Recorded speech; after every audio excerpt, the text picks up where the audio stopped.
In Briarwood, death arrived quietly.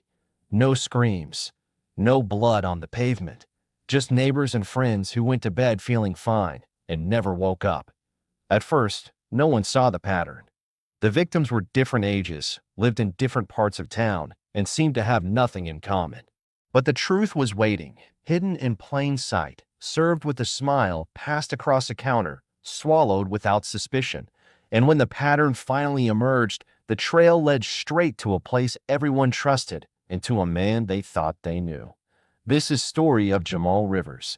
Welcome to True Crime's altar, where every sin is punished, every betrayal has a cost, and every soul must answer to the truth.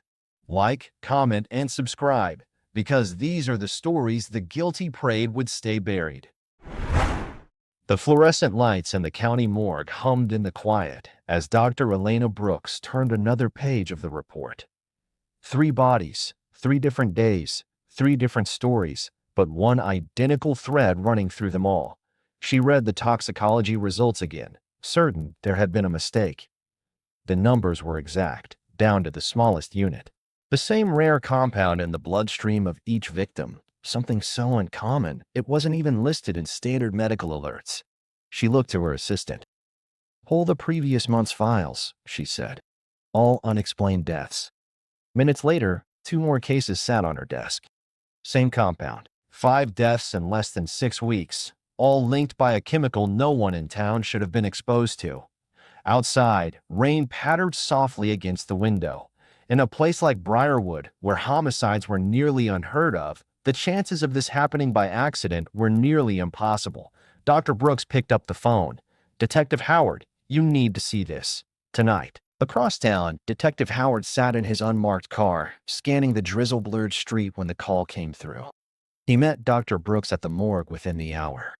The smell of antiseptic and steel hung in the air as she led him past cold storage to her desk.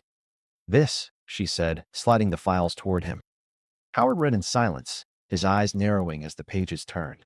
"Where would someone even get this stuff?" he asked. "It's an industrial cleaning agent," Brooks replied.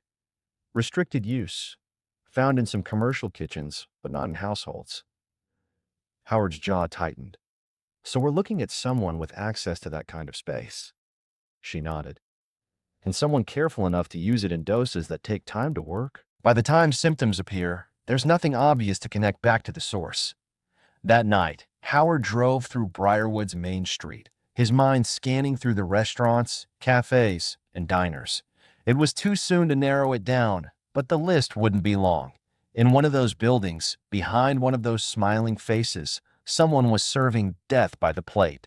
At King's Grill, Jamal Rivers wiped down the counter with slow, practiced strokes. The dinner rush had passed, leaving only a few lingering customers sipping coffee. He moved easily, his face open and relaxed. A couple at the corner booth laughed softly. A teenager tapped at his phone by the window. Jamal's eyes drifted over them without pause, but in his mind, he remembered their words, their habits, their past visits.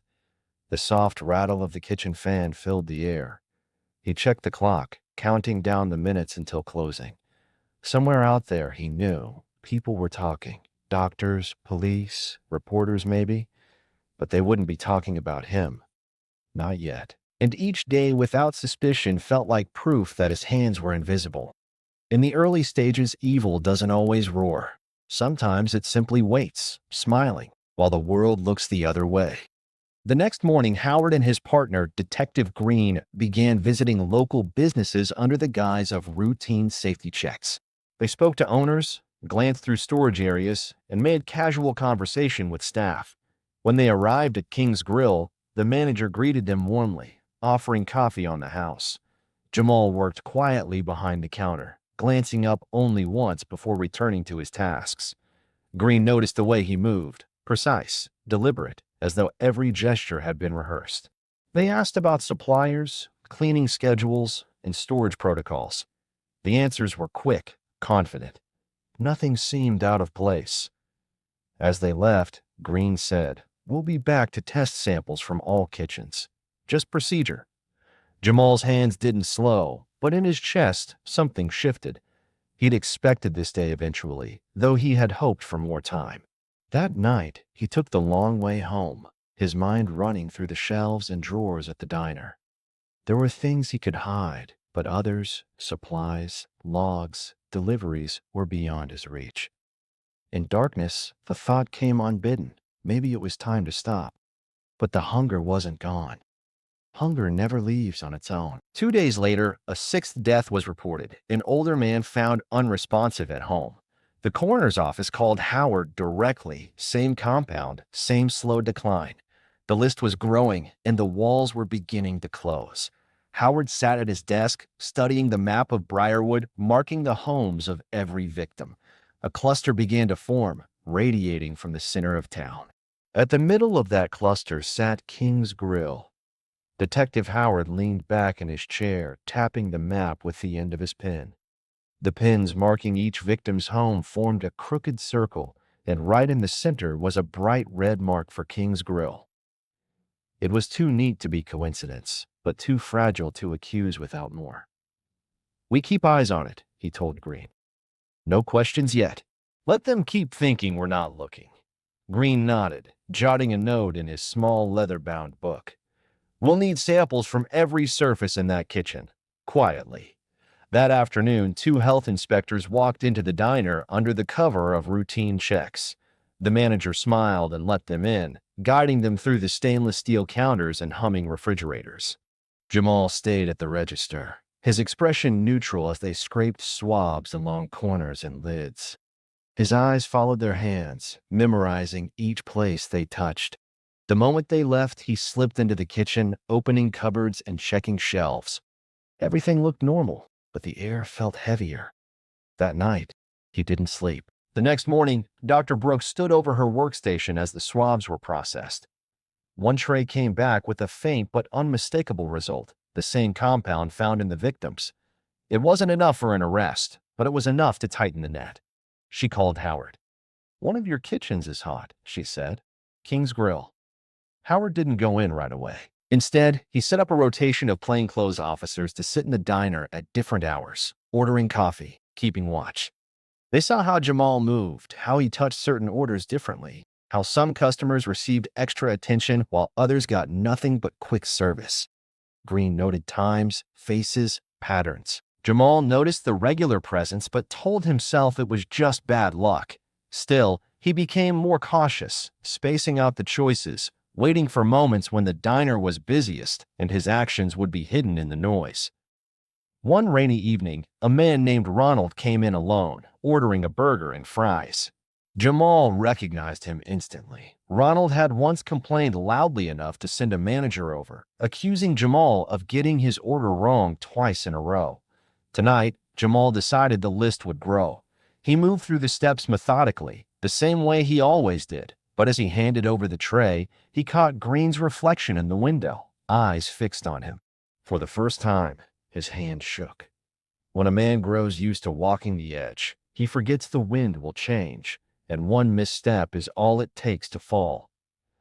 Ronald left without incident, but hours later, his body was found at home, the cause all too familiar to Dr. Brooks. The call to Howard came before sunrise. "Same profile," she said. "You were right to watch him." Howard knew they needed one more undeniable link before moving in. The plan was simple: keep the suspect under surveillance, let him act, and catch the evidence before it left the plate. That week, Jamal's every shift was shadowed by 2 undercover officers posing as truck drivers. They sat at the counter, chatting idly, their eyes never far from the register. Jamal began to feel it, the sense of being boxed in. Customers were fewer, but the stares were more. Even the manager seemed to look at him differently. On Friday night, the diner was packed for the first time in weeks. Jamal moved fast, juggling orders, smiling, keeping the rhythm steady.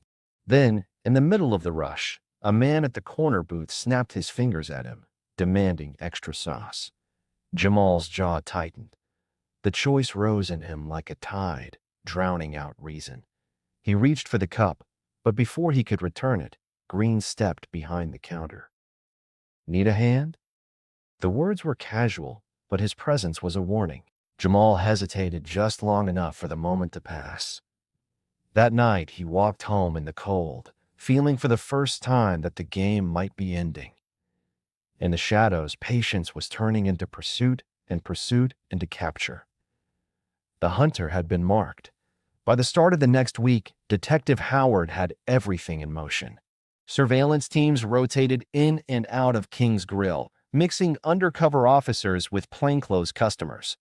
A small van, disguised as a delivery vehicle, was parked 2 blocks away with a direct line to the precinct. Every shift Jamal worked was now under a microscope.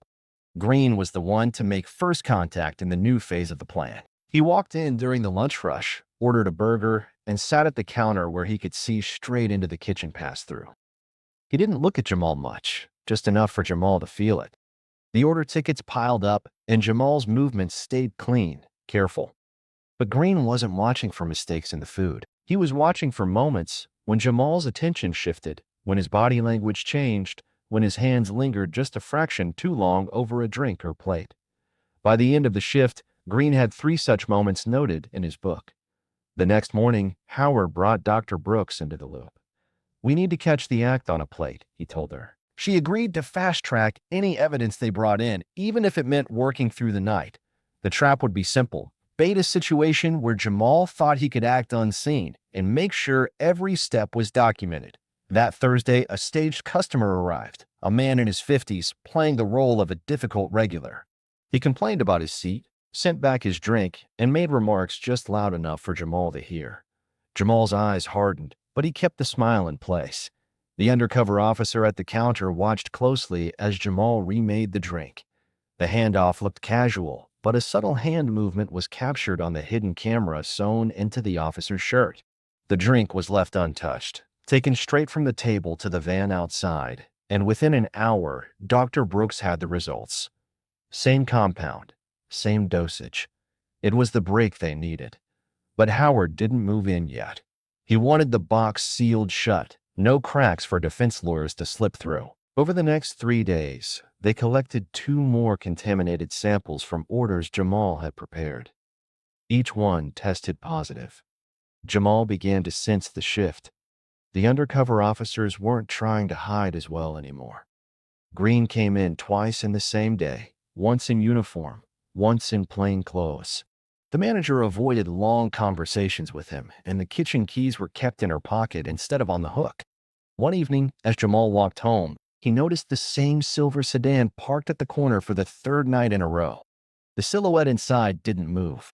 He told himself it didn't matter, that he could stop whenever he wanted. But the next night, a teenager came in with a group of friends, laughing too loud, spilling napkins on the floor. The irritation pulsed like an old wound. He reached for the drink cup, hesitated, and then finished the motion anyway. Once a man teaches himself to feed on harm, the hunger writes its own commands. That cup never reached the customer. Green intercepted it, claiming it was his, taking a long, deliberate sip before setting it down. Jamal froze, not sure if it was bluff or proof. Green said nothing, just smiled and left. By the time Jamal's shift ended, 2 unmarked cars were parked across the street, engines idling. The air felt heavy, like the pause before a storm. The net wasn't just closing, it was already around him, tightening with each breath. The lunch rush had just hit its stride when the door to King's Grill swung open and Detective Howard walked in, not in plain clothes this time, but in full uniform. Behind him came Green and 2 other officers, moving with quiet precision. Conversations faltered. Forks froze mid-air. The hiss of the grill seemed louder in the sudden hush. Jamal was at the register, handing change to a young woman with a toddler on her hip. He looked up, met Howard's eyes, and knew instantly. "Jamal Rivers," Howard said evenly. "Step away from the counter." Jamal's fingers curled against the cash drawer, 100 calculations racing through his mind. But there was no door that wouldn't pass by an officer, no exit that didn't end in the street where the cruisers waited. Slowly, he stepped back, wiping his hands on his apron. Green came around the counter, his movements calm but unyielding. "You're under arrest for suspicion of multiple counts of homicide," he said, cuffing Jamal's wrists with a practiced snap. A murmur rippled through the diner, customers whispering, some pulling out phones, others frozen in place. As they led him toward the door, Jamal glanced around the room, at the booths, the counter, the shelves of condiments, and for the first time, it felt small, like a box closing in. Outside, the drizzle slicked the pavement. Cameras from a local news crew flashed. Howard guided him into the back of a waiting car. The crowd that gathered didn't cheer, didn't jeer. They just stared, as if trying to reconcile the man they'd seen serve them coffee with the headlines they'd read. At the station, Jamal was placed in an interview room, the metal table cold beneath his palms. Green sat across from him, dropping a folder onto the table. Photographs slid out. Faces of the victims, autopsy reports, toxicology results. "We've got samples from your kitchen," Green said. "We've got the compound. We've got you on camera preparing contaminated drinks. You can tell us why now, or you can tell a jury later." Jamal stared at the photos, his jaw tightening. Minutes passed in silence. Howard leaned against the wall, arms folded. "It's over," he said quietly. "The question is whether you want the last word in your own story." Jamal's eyes flicked up. Something in them had shifted, not panic, but a strange resignation. "Get me some water," he said finally. Green left the room briefly, returning with a paper cup. Jamal took a slow sip, set it down, and spoke. "It wasn't random," he began, his voice low but steady. "Every one of them. They had it coming." The words hung in the air, heavy and wrong. Howard's gaze sharpened. "Coming? You think you were handing out justice?" Jamal's lips curled in something that wasn't quite a smile. "Justice. Correction. Call it what you want. I called it balance. When a man crowns himself as judge and executioner, he doesn't build balance. He builds ruin, brick by brick, until it buries him in silence." Green didn't interrupt. He let the confession come in pieces, each more disturbing than the last. Jamal described grudges, insults, slights so small they would have been forgotten by anyone else. But not by him. He carried them, nurtured them, and then acted. "You thought no one would notice?" Howard asked. Jamal's eyes flicked toward the folder. "Not for a while." The interview stretched late into the evening, the fluorescent lights casting harsh shadows across the table. By the end, every word was recorded, every motive cataloged. The cell door closed behind him with a sound that left no room for doubt. His freedom was gone, his secrets laid bare. The small interview room felt even smaller as the hours dragged on. Jamal sat in his chair, his cuffed wrists resting loosely on the table, the paper cup of water untouched now. Green leaned forward, the tape recorder's red light glowing between them. "We need the whole story," Green said evenly. "Every name, every reason." Jamal's gaze drifted to the wall behind them, as if replaying a private film only he could see. "It started months ago," he said. "The first one wasn't planned, not really. A guy came in, drunk, loud, threw his drink at me when I told him we couldn't serve him anymore. Next day, I saw him again, smiling like nothing happened. I thought about it all shift. Then I acted." He shrugged, as though the decision had been as simple as flipping a switch. "After that, it was easier." Green let the pause hang.